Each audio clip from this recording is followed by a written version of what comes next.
आले ले ले, कितना जुल्म हो गया इन पाकिस्तानियों पे कि भाई साहब एक तो 29 साल बाद पाकिस्तान इंडिया के ना आने की वजह से आधी अधूरी सी चैंपियंस ट्रॉफी होस्ट कर रहा था।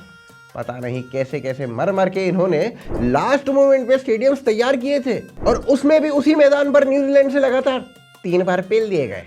चैंपियंस ट्रॉफी में इज्जत बचाने की आखिरी उम्मीद कल का मैच थी और उसमें भी कल इंडिया ने पाकिस्तान को हराकर उन्हें हमेशा के लिए कराची एयरपोर्ट के लिए क्वालिफाई करवा दिया है।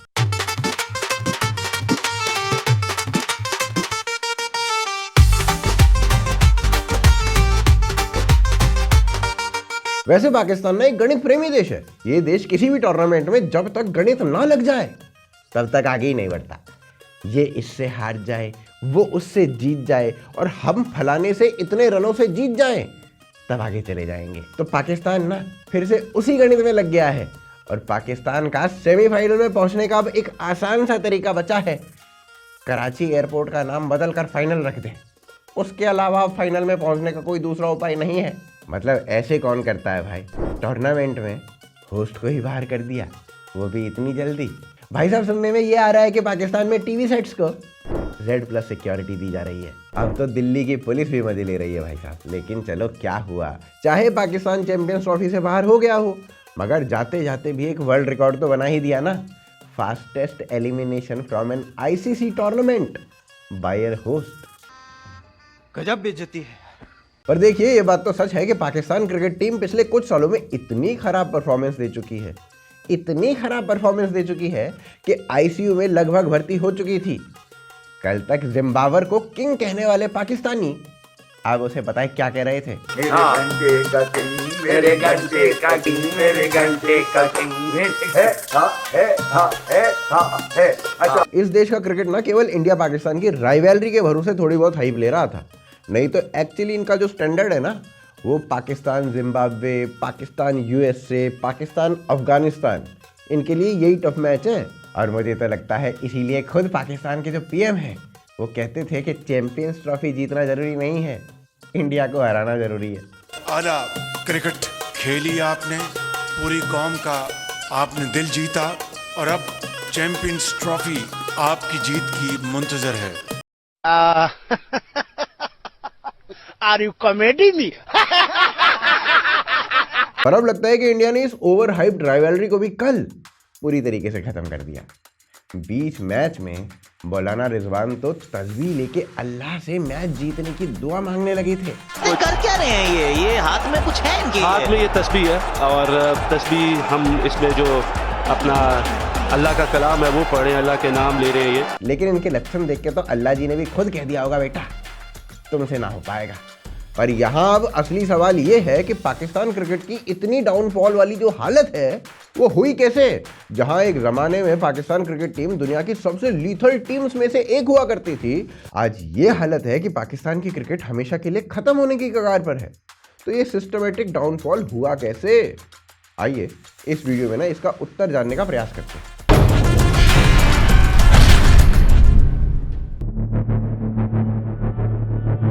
तो जैसा कि आपको पता है कि पाकिस्तान की चैंपियंस ट्रॉफी में वही हालत हुई जो केजरीवाल की इस दिल्ली के इलेक्शन में हुई थी। बेकसूरों को मार रही, बहुत मारा, मतलब दी। एक बापू ने पाकिस्तान को क्रिएट किया, वहीं कल दूसरे बापू ने पाकिस्तानियों को खोद दिया। कल पाकिस्तानियों को पकड़ पकड़ कर इंडियन बॉलर्स ने निशाना बनाया है।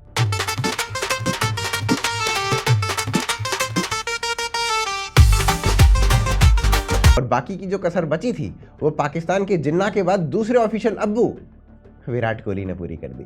पाकिस्तानियों का कल से रोना गाना नहीं रुक रहा है।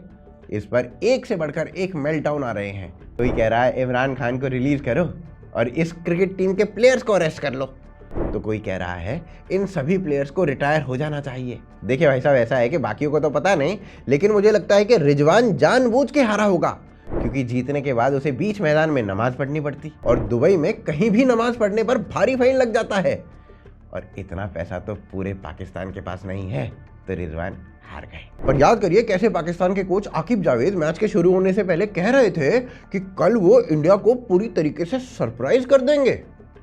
वाह भाई साहब वाह, बातें करोड़ों की और टीम छोड़िए छोड़िए छोड़िए, अब तो मुझे लगता है कि इन्हें अपना नेशनल एंथम भी बदल ही देना चाहिए।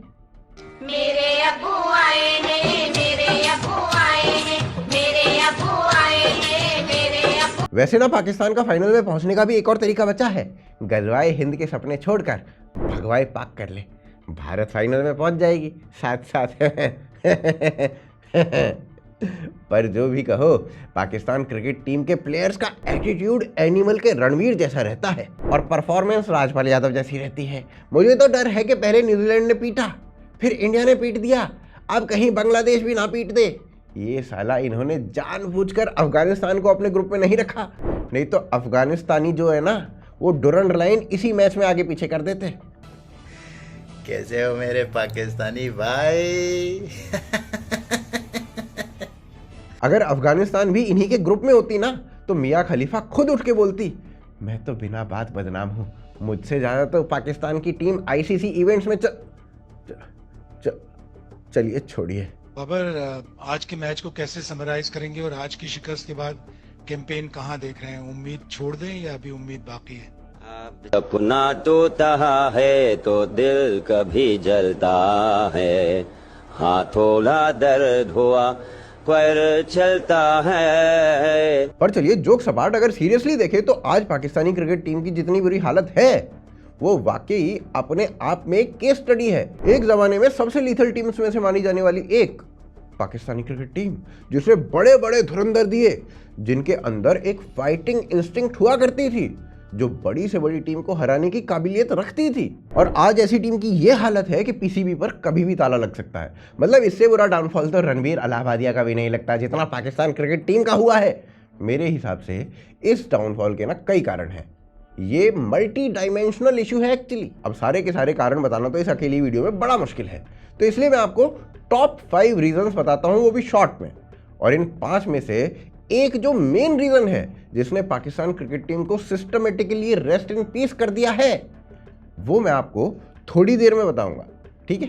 अच्छा ठीक है, समझ गया। तो भाई सबसे पहला रीजन है करप्शन। पीसीबी हमेशा से घोटालों का अड्डा रहा है और फिक्सिंग स्कैंडल्स ने पाकिस्तानी क्रिकेट को और ज्यादा बर्बाद कर दिया।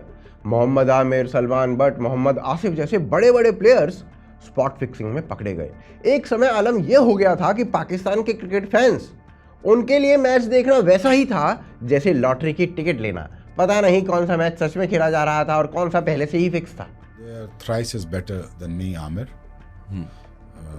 The 6th time better was Asif. Very simple. भले ही आज की डेट में एक घड़ी को यह माना जा सकता है कि स्पॉट फिक्सिंग के जो मामले हैं ना, उनकी स्थिति बेहतर हुई है, पर करप्शन के मामले तो भैया समय के साथ साथ और बढ़ते चले गए। मोहसिन नकवी पर करप्शन के सीरियस एलिगेशंस लगे हुए हैं। जाका अशरफ पर भी वही सिमिलर एलिगेशंस हैं।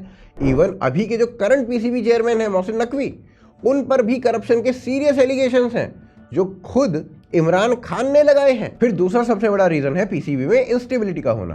पीसीबी में इतनी इंस्टेबिलिटी है कि पिछले कुछ सालों में ही कई बार बोर्ड के चेयरमैन को बदल दिया गया है। कभी रमीज राजा तो कभी नजम सेठी, कभी जाका अशरफ तो कभी मोहसिन नकवी। ये बार बार के जो बदलाव है ना, ये क्रिकेट बोर्ड को और वीक बना रहे हैं। पिछले कुछ सालों में कोचेस भी बार बार बदले गए हैं। कभी मिसबाह उल हक, कभी शकलेन मुश्ताक, कभी अब्दुल रहमान, कभी ग्रैंट बर्मन, कभी मोहम्मद हफीज, कभी अजहर महमूद, कभी गैरी क्रिस्टन, कभी जेसन ग्लेस्पे और मैथ्यू हेडन को तो एक कुरानी दे देते हैं। और भाई साहब कोचेस वोचेस छोड़िए, यहाँ तो सेलेक्टर्स भी बार बार बदले जा रहे हैं। कभी मोहम्मद वसीम, कभी अफरीदी, कभी हारून राशिद, कभी इंजमाम उल हक, कभी वाहब रियाज, कभी अजहर महमूद। कई बार तो भाई साहब पीसीबी का पूरा स्टाफ ही रिप्लेस कर दिया जाता है। और ये जो बार बार चेंजेस होते हैं ना, इसकी वजह से कभी भी लॉन्ग टर्म पॉलिसी बनी नहीं पाती पीसीबी की। जबकि बाकी क्रिकेटिंग नेशंस की जो टीम्स है ना, वो एक स्टेबल सिस्टम के साथ चलती हैं। फिर तीसरा बहुत बड़ा रीजन है पावर पॉलिटिक्स। पाकिस्तान क्रिकेट में एक विडंबना ये है कि टैलेंट से ज्यादा कनेक्शन काम करते हैं। जो प्लेयर्स पीसीबी के अंदर स्ट्रॉन्ग पहुंच रखते हैं ना, वही टीम में सेलेक्ट होते हैं, फिर चाहे उनकी परफॉर्मेंस कैसी भी हो। इन शॉर्ट पाकिस्तान की क्रिकेट टीम में सुहाना खान को भी आर्चीज जैसी मूवी करने के बाद चुन लिया जा सकता है, क्योंकि वो मुसलमान है और शाहरुख की बेटी भी है। इस कंफर्ट जोन की वजह से ना प्लेयर्स के अंदर एरोगेंस आ चुका है। अब भाई उन्हें पता है कुछ भी हो जाए कोई निकालेगा तो है नहीं, तो एरोगेंस तो आएगा ना भाई। तो इसका नतीजा ये हुआ कि बाबर आजम, मोहम्मद रिजवान और शाहीन शाह अफरीदी जैसे जो प्लेयर्स हैं ना, वो पीसीटी में अपने अपने अलग ग्रुप्स बना चुके हैं, जो टीम के अंदर ही पावर पॉलिटिक्स खेल रहे हैं।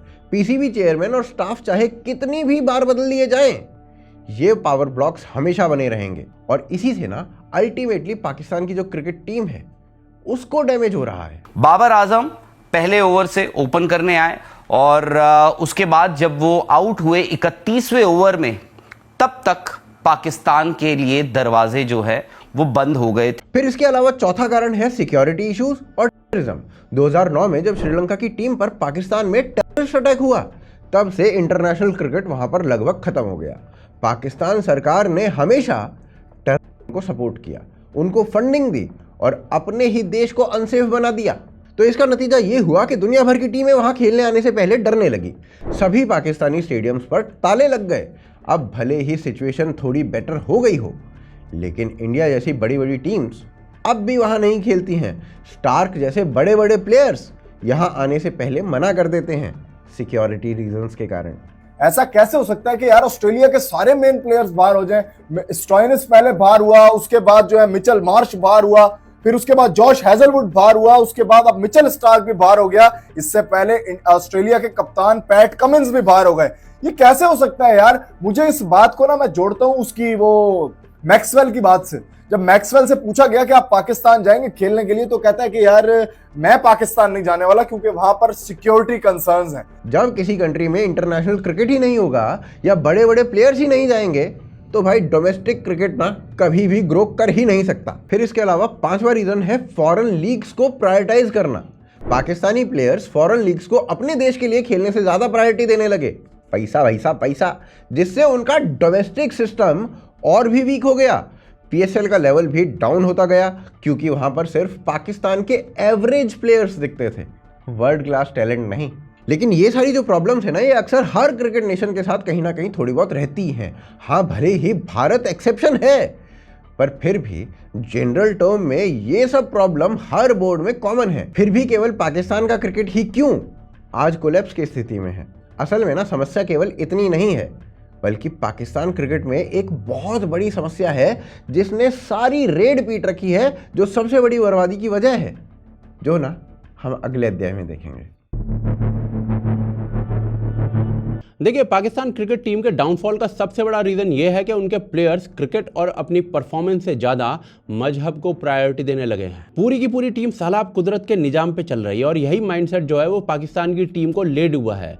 आज ये कहना गलत नहीं होगा कि इस टीम में काफ़ी ऐसे प्लेयर्स हैं जिनके लिए क्रिकेट बस एक सेकेंडरी प्रोफेशन है।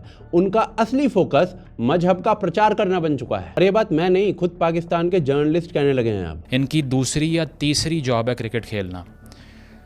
पहली दूसरी जॉब तो वही है कि ज़्यादा से ज़्यादा लोगों को ये ढूंढ के हमने ये एक्सप्लेन करना है कि हम जो बिलीव करते हैं वो आपसे बेहतर है। लेकिन ये सब कुछ ना एक दिन में नहीं हुआ है, बल्कि धीरे धीरे पूरा सिस्टम रेडिकलाइज होता गया है। पहले पाकिस्तान क्रिकेट टीम दुनिया की सबसे डेंजरस टीम्स में से एक मानी जाती थी, स्पेशली उनके फास्ट बॉलर्स की वजह से। पहले भी प्लेयर्स मजहबी थे, लेकिन तब क्रिकेट को मजहब से अलग रखा जाता था। प्लेयर्स नमाज भी पढ़ते थे और शराब भी पीते थे, लेकिन ये सिर्फ उनकी पर्सनल लाइफ तक सीमित रहता था। उस वक्त पाकिस्तानी प्लेयर्स का असली गोल मैच जीतना होता था, जिसमें फाइटिंग स्पिरिट होती थी और उनका फोकस इस्लाम का प्रचार नहीं था, बल्कि अपना गेम इंप्रूव करना था। इमरान खान, वसीम अकरम, शोएब अख्तर जैसे प्लेयर्स दुनिया भर में जाकर खेलते थे, इंग्लैंड के काउंटी क्रिकेट का पार्ट बनते थे और एक प्रोफेशनल क्रिकेटर जैसा ही लाइफस्टाइल वो मेंटेन किया करते थे। तब पाकिस्तानी टीम ना दुनिया की सबसे खतरनाक टीम्स में से एक हुआ करती थी।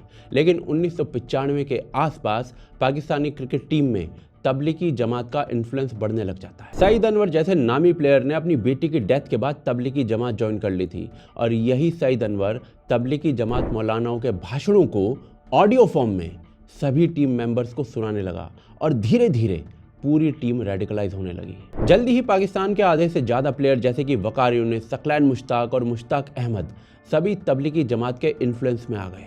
1998 तक ये इन्फ्लुएंस इतना बढ़ गया कि प्लेयर्स का फोकस क्रिकेट से हटकर इस्लामिक प्रीचिंग्स पर शिफ्ट हो गया था। ड्रेसिंग रूम में जहां बैटिंग और बॉलिंग की स्ट्रैटेजीज डिस्कस होनी चाहिए थी, वहां पर इस्लामिक लेक्चर्स होने लगे थे। मौलाना तारिक जमील साहब है ना, ये हर रोज़ हमारे पास आते थे। हमने एक कमरा बना रखा था जिसमें हम नमाज पढ़ा करते थे। तो मौलाना मगरिब की नमाज हमें पढ़ाते थे और मगरिब की नमाज के बाद थोड़ी देर हमारे से बात किया करते थे। ड्रेसिंग रूम में शैंपेन के साथ विक्ट्री सेलिब्रेट करना बंद कर दिया गया था। पाकिस्तान का सबसे बड़ा batsman Saeed Anwar dressing room में क्रिकेट की जगह इस्लामिक प्रीचिंग्स देने लगा था। अब पाकिस्तानी टीम के लिए क्रिकेट खेलना जरूरी नहीं था। अब मैच जितवाने के लिए आसमान से एंजल्स की बातें ड्रेसिंग रूम में होने लगी थी और अब टीम मैच हारती थी तो ये कहा जाता था कि हम बुरे मुसलमान हैं इसलिए हार गए। सकलैन मुश्ताक ने तो यहाँ तक कह दिया था कि भाई इस्लाम कबूल कर लोगे ना तो आपकी बैटिंग एवरेज जो है ना वो डबल हो जाएगी। मगर ये 40 से 70-80 जो इसकी एवरेज गई और उस सालों में कहने लगा कि इसके फेथ ने, मेरी उससे बात हुई तो यूसुफ ने कहा मेरे फेथ ने मुझे बहुत हेल्प किया। बेसिकली अब मैच जीतने से ज़्यादा ये जरूरी हो गया था कि कौन कितना बड़ा कितना अच्छा मुसलमान है। जब इंजमाम उल हक कैप्टन बना तो रेडिकलाइजेशन और ज़्यादा एक्सट्रीम हो गया। इंजमाम उल हक ओपनली चाहता था कि सब नॉन मुस्लिम्स इस्लाम को एक्सेप्ट कर लें टीम के अंदर। कि अगर मुसलमान अपनी मुसलमानियत पे आ जाए, मुसलमान अपनी मुसलमानियत पे आ जाए तो एक आदमी भी इस दुनिया में गैर मुस्लिम न रहे। उसने सबसे पहले पाकिस्तान की क्रिकेट टीम और पाकिस्तान के ड्रेसिंग रूम को इस्लामाइज करना शुरू किया। जो प्लेयर तबलीगी जमात को सपोर्ट करता था उसे टीम में जगह मिलती थी और जो नहीं करता था उसे बाहर कर दिया जाता था। मिसबा उल हक जो कि एक बरेलवी मुसलमान था, उसको इंजमाम के रिटायर होने तक टीम में प्रॉपर चांस नहीं मिला क्योंकि तबलीगी जमात सिर्फ देवबंदी इस्लाम को सपोर्ट करती थी। परफॉर्मेंस से ज़्यादा मजहबी इंक्लिनेशन देखा जाने लगा था। फील्ड पर मैच शुरू होने से पहले और ख़त्म होने के बाद नमाज पढ़ना लगभग कंपलसरी हो गया था। पोस्ट मैच प्रेजेंटेशन में इस्लामिक स्लोगन्स बोलने एक प्रथा बन चुकी थी। बिस्मिल्लाहिर्रहमानिर्रहीम। सबसे पहले ये कि अल्लाह ताला का शुक्र। कोई सेंस है इस बात की? दूसरे धर्म के प्लेयर से मिलना जुलना बंद सा हो गया था और जो मिलता था ना उसे कमजोर मुसलमान बोला जाता था। मैचेस के बीच में ग्राउंड पर भी रिलीजन कन्वर्ट करने की बातें होती थी। Also for the victory and Sri Lanka winning by 7 wickets through the Duckworth-Lewis rule, and I'll just explain to people why it is the Duckworth-Lewis rule because of the 48 foreign players को इस्लाम accept करने के लिए approach किया जाता था। मोहम्मद यूसुफ और इंजमाम उल हक ने Brian Lara को डिनर पर बुलाकर इस्लाम एक्सेप्ट करने के लिए कहा था। मोहम्मद यूसुफ ने, हमारा कराची में टेस्ट मैच हो रहा था कराची में, तो मोहम्मद यूसुफ ने एक प्लेयर होता था ब्रायन लारा, उसको है ना दावत दी खाने पे कि उसने कहा कि मैं इसको खाने पे बुला के ना दीन की दावत दूंगा। इनफैक्ट इंजमाम, सकलैन मुश्ताक और वसीम जाफर इंग्लैंड में नॉन मुस्लिम क्रिकेटर्स को इस्लाम में कन्वर्ट करने का काम करते थे। तो हमारा पाकिस्तान का एक और प्लेयर है सकलैन मुश्ताक। सकलैन ने कहा कि जी भाई इनको दावत दी जाए, मैंने कहा जरूर दो। अब उस ड्रेसिंग रूम में ना वेस्ट इंडीज के प्लेयर भी थे, साउथ अफ्रीकन भी थे, ऑस्ट्रेलियन भी थे, न्यूजीलैंड का भी प्लेयर थे, इंग्लैंड के थे, जिम्बाब्वे का प्लेयर था, इंडिया का भी था। इंडिया का वसीम जाफर वो मुसलमान प्लेयर ही था। उसने कहा कि दावत दूं, मैंने कहा जी दो।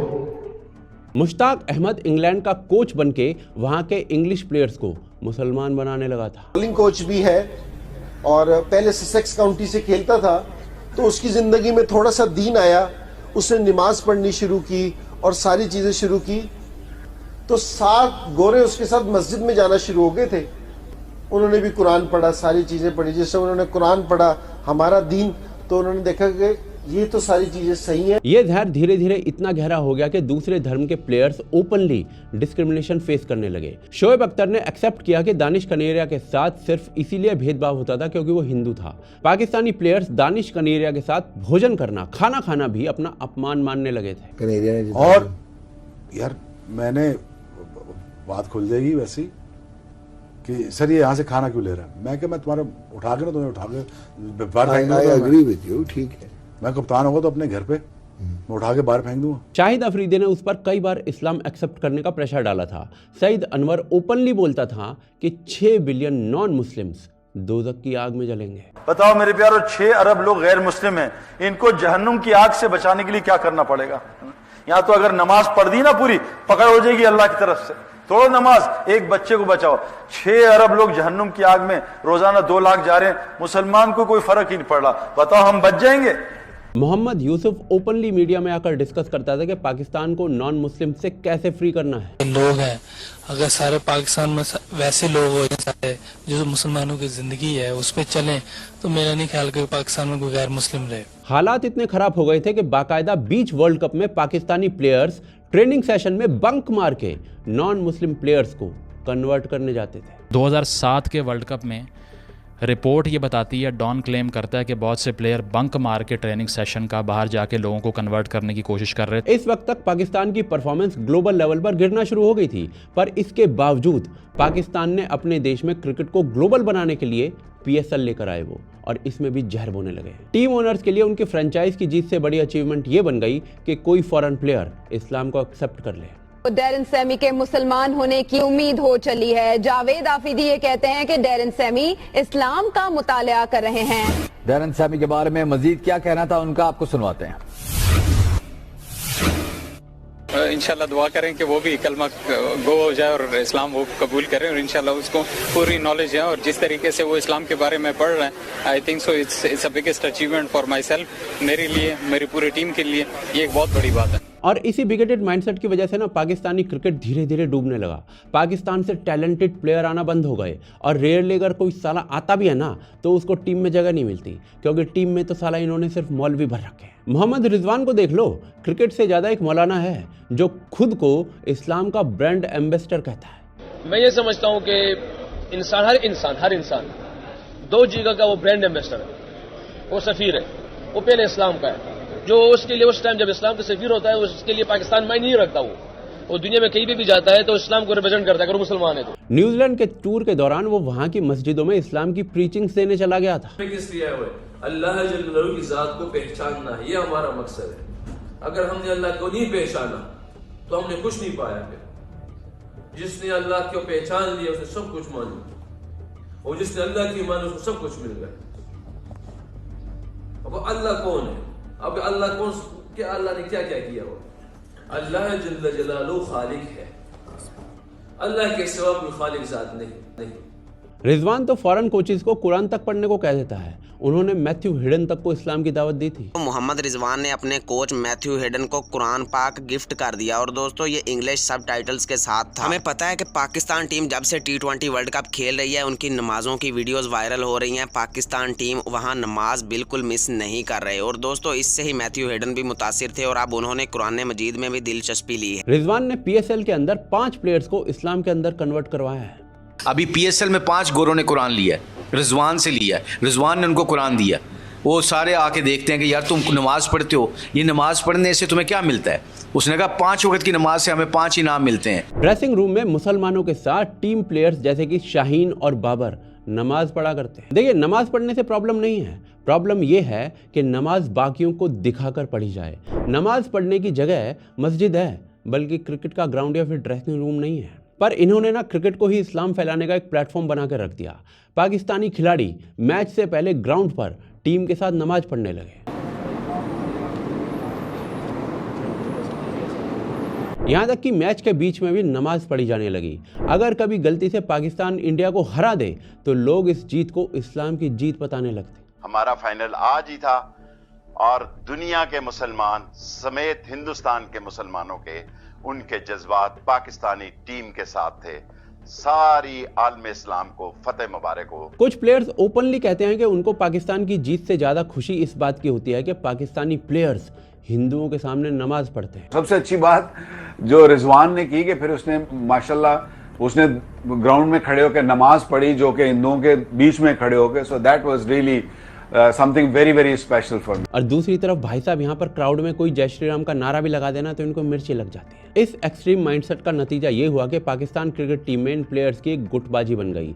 चाहे परफॉर्मेंस आए या ना आए, जो सच्चा मुसलमान है उसको कोई नहीं निकाल सकता। क्रिकेट को छोड़कर मौलानागिरी करने का नतीजा ये हुआ कि पाकिस्तान की क्रिकेट आज ऑलमोस्ट खत्म हो चुकी है। जब आपकी टीम के प्लेयर्स मजहब और तबलीग को क्रिकेट से ज्यादा प्रायोरिटी देंगे तो भाई साहब आपके क्रिकेट का डाउनफॉल तो तय है। आज पाकिस्तान का क्रिकेट स्टैंडर्ड दिन ब दिन गिर रहा है, और इसी एटीट्यूड की वजह से टीम खत्म हो चुकी है ऑलमोस्ट। पर इसका क्या कोई सॉल्यूशन भी है? वो आगे देखते हैं। देखिए, PCB का हाल ना इस समय एक डूबते हुए जहाज जैसा है, जो डूबता ही जा रहा है, डूबता ही जा रहा है। पर अब सवाल ये उठता है कि क्या पाकिस्तान क्रिकेट कुछ सालों में पूरी तरीके से खत्म हो जाएगा? ये बड़ी अच्छी बात कही आप।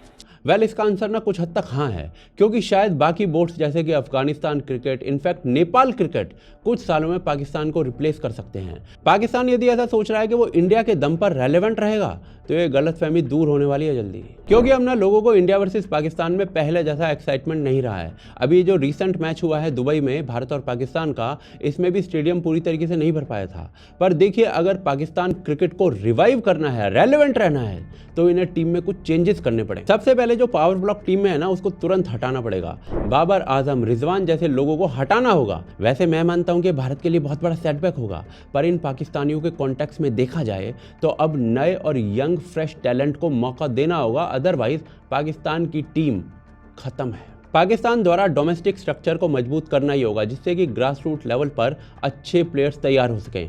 दूसरी तरफ स्टेबल मैनेजमेंट की जरूरत है, जो कि लॉन्ग टर्म स्ट्रैटेजीज पर काम कर सके और टीम सिलेक्शन में किसी भी प्रकार की बायसिंग ना हो पाए। पाकिस्तान क्रिकेट बोर्ड को ट्रांसपेरेंट और अकाउंटेबल बनना पड़ेगा, जिससे कि फैंस और प्लेयर्स दोनों को ये विश्वास हो सके कि बोर्ड उनके बेस्ट इंटरेस्ट में काम कर रहा है। और सबसे इंपॉर्टेंट, क्रिकेट को किसी भी तरीके के कट्टर इन्फ्लुएंस से मुक्त रखना होगा। खेल को भाई खेल ही रहने दो, रिलीजन को बाहर रखो।